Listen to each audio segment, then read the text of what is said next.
ശിവതാണ്ഡവം സൃഷ്ടിയുടെയും നാശത്തിന്റെയും പ്രപഞ്ചനൃത്തം.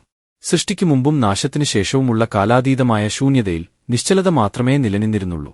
ഈ പവിത്രമായ നിശ്ചലതയിലാണ് പ്രപഞ്ചയോഗിയായ ഭഗവാൻ ശിവൻ ഉദിച്ചത്.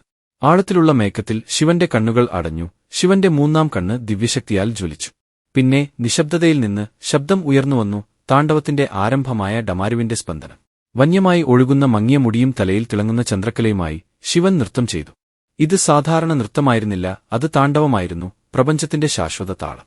അദ്ദേഹം എടുത്ത ഓരോ ചുവടും സമയം തന്നെ സൃഷ്ടിക്കപ്പെടുന്നതായിരുന്നു. ഓരോ ചലനവും ജനനം, സംരക്ഷണം, മരണം എന്നിവയുടെ ചക്രത്തിന് തിരികൊളുത്തി. അദ്ദേഹം നൃത്തം ചെയ്യുമ്പോൾ പ്രപഞ്ചം താളത്തിൽ സ്പന്ദിച്ചു. ആ താളത്തിൽ നിന്ന് അഗ്നി, ജലം, വായു, ജീവൻ എന്നിവ വന്നു. താണ്ഡവം ഉഗ്രവും മനോഹരവുമാണ്. 5 പ്രപഞ്ച പ്രവർത്തനങ്ങളെ പ്രതീകപ്പെടുത്തുന്നു: സൃഷ്ടി, സംരക്ഷണം, നാശം, മായ, കൃപ. ശിവൻ കോപത്തിൽ നൃത്തം ചെയ്യുമ്പോൾ അത് രുദ്രതാണ്ഡവമാണ്, അവിടെ ലോകം നശിപ്പിക്കപ്പെടുന്നു. പാർവതി അദ്ദേഹത്തോടൊപ്പം ചേരുമ്പോൾ അത് ആനന്ദ താണ്ഡവമാണ്, ആനന്ദനൃത്തം. ഒരിക്കൽ ഒരു കാട്ടിൽ അഹങ്കാരികളായ മുനിമാർ ശിവനെ ശപിക്കാൻ ശ്രമിച്ചപ്പോൾ അദ്ദേഹം ചിരിച്ചുകൊണ്ട് നൃത്തം ചെയ്യാൻ തുടങ്ങി. അവരുടെ ശാപങ്ങൾ ചാരമായി. അവരുടെ മിഥ്യാധാരണകൾ തകർന്നു.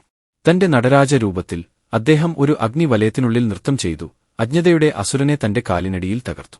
അദ്ദേഹത്തിന്റെ ഉയർത്തിയ കൈ നിർഭയത്വം വാഗ്ദാനം ചെയ്തു. അദ്ദേഹത്തിന്റെ പുഞ്ചിരി രഹസ്യം മന്ത്രിച്ചു. താണ്ഡവത്തിന് സാക്ഷ്യം വഹിക്കുക എന്നത് പ്രപഞ്ചത്തിന്റെ തന്നെ ഹൃദയമിടിപ്പിന് സാക്ഷ്യം വഹിക്കുക എന്നതാണ്. ഒരിക്കലും അവസാനിക്കാത്ത ഒരു നൃത്തം.